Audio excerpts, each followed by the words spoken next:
دولت رام کی حالت بری ہو گئی تھی۔ وہ سخت پریشانی کے عالم میں تھا۔ موت کی زردی اس کے چہرے پر نظر آنے لگی تھی۔ مجھے خطرہ پیدا ہو گیا کہ کہیں اس کی دل کی حرکت ہی نہ بند ہو جائے، اور اس کا یہ خوف بجا تھا۔ اس نے اپنی آنکھوں سے میرے 2 کارنامے دیکھے تھے۔ اس کے بعد میری بات کو جھوٹ سمجھنا حماقت ہی تھی، اور اس جیسا کمزور دل اور ضعیف الاعتقاد شخص اس بات کو نظر انداز نہیں کر سکتا تھا۔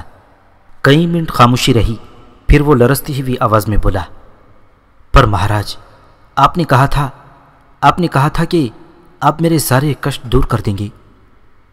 ہاں، لیکن اس کے لیے تجھے بھی کچھ کرنا ہوگا۔ میں مر جاؤں گا مہاراج، میں مر جاؤں گا۔ جلدی بتائیں، کیا میری جان بچ سکتی ہے؟ بچ سکتی ہے دولت رام۔ کس طرح مہاراج، کس طرح؟ اگر تو اپنی دولت سے چھٹکارا پا لے۔ ہے رام، یہ کیسے ہو سکتا ہے؟ میں تو ایسے بھی مر جاؤں گا۔ دولت رام کی روح قبض ہو گئی۔ ایک اور اپائے ہے دولت رام، میں نے کہا۔ وہ بھی بتا دیں مہاراج۔ تو نے پربھو دیال کے بارے میں بتایا تھا؟ ہاں مہاراج۔ اپنی بیٹی کی شادی اس سے کر کے ساری دولت اپنی بیٹی کو دے دے، اس طرح بھی تیری جان بچ سکتی ہے۔ ہائے، اس کنگلے کو! دولت رام کراہنے لگا۔ پھر نرک میں جا، نرک میں جا، میں نے بگڑے ہوئے لہجے میں کہا، اور دولت رام چیخ پڑا۔ وہ بری طرح گھگیانے لگا۔ نہیں مہاراج، شراپ مت دو، شراپ نہ دو مہاراج۔ سوچو تو، میں نے یہ دولت بڑی محنت سے جمع کی ہے، میں اسے کس طرح دوسروں کے حوالے کر سکتا ہوں مہاراج؟ تو سن دولت رام، آج سے ٹھیک چوتھے دن تیری دولت جہاں بھی ہوگی، اگن دیوی اسے تلاش کر لے گی، اور اس رات تو بھی آگ میں جل کر بھسم ہو جائے گا۔ یہ ہمارا شراپ نہیں، آکاش کی بات ہے۔ یہ بات آکاش سے کہی گئی ہے۔ بھسم ہو جاؤں گا؟ دولت رام تھوک نکل کر بولا۔ ہاں، ایسا کر، جا اپنی دولت کے ڈھیر پر جا کر بیٹھ، تاکہ لوگوں کو تیری ارتھی بنانے کی ضرورت بھی پیش نہ آئے۔ تیری دولت پگھل پگھل کر تیرے بدن سے لپٹ جائے، اور لوگ کہیں، دیکھو دولت رام کتنا دولت مند تھا، وہ دولت کے ڈھیر میں جلا ہے۔ ہائے رام، میں کیا کروں؟ کنجوس انسان پر برا وقت پڑا تھا۔ بالآخر کافی کشمکش کے بعد وہ بولا، وہی کروں گا مہاراج، جو تم کہو گے وہی کروں گا۔ نہیں کرے گا تو کتے کی موت مارا جائے گا۔ میں نے کہا، ارے نہیں، میں مرنا نہیں چاہتا۔ تب پھر جتنی جلدی ممکن ہو اس موت کو خود سے دور دھکیل دے۔ اپنے دھن کو؟ اس نے کرا کر پوچھا۔ ہاں۔ ہائے، مگر کیسے؟ کروڑی لال بھی اپنے بیٹے سے شادی کرنے کو تیار ہے، وہ تو کافی دولت مند ہے، مگر وہ کلنکینی مانے تب نہ۔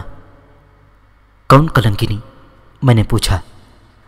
ارے وہی اپنی رکمنی، وہ تو اس پاپی پربھو دیال سے، وہ تو اسی سے وواہ کرنا چاہتی ہے۔ اس کے سوا کسی سے کرنا بھی نہیں دولت رام۔ ارے تو اب کیا کروں مہاراج، یہ تو بتاؤ۔ دولت رام کی حالت بڑی مضحکہ خیز ہو گئی تھی۔ اس کا رنگ سفید ہو گیا تھا۔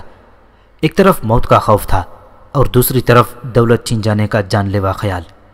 دونوں خیال بھی موت کے مترادف تھے، اور بہرحال وہ ایک فیصلہ کر چکا تھا۔ پربھو دیال کہاں ہے؟ میں نے پوچھا۔ نہ جانے کہاں مر گیا پاپی، مجھے کیا معلوم۔ تم اسے تلاش کرو گے؟ ارے میں کہاں مارا پھروں گا، دولت کمانے گیا تھا پاپی، کہیں مر نہ گیا ہو۔ اگر وہ مر گیا ہے تو تمہاری موت بھی یقینی ہے دولت رام۔ ارے دیا رے دیا، کیوں؟ آخر کیوں؟ اگر وہ مر گیا تو میں نے اسے مار دیا۔ اب بتاؤ میں اسے کہاں تلاش کروں؟ تم ہی بتاؤ مہاراج، میں اسے کہاں تلاش کروں؟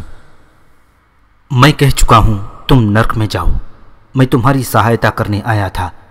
میں نے تو تمہارے لیے آگ میں کھڑے ہو کر کشٹ بھوگا، لیکن تمہاری موت تمہارے سر پر منڈلا رہی ہے۔ جو بھاگوں میں ہوتا ہے وہ ہو کر رہتا ہے، کوئی اسے روک نہیں سکتا، اور منیشیو خود اپنے برے کرموں سے اپنے لیے نرک تیار کرتا ہے۔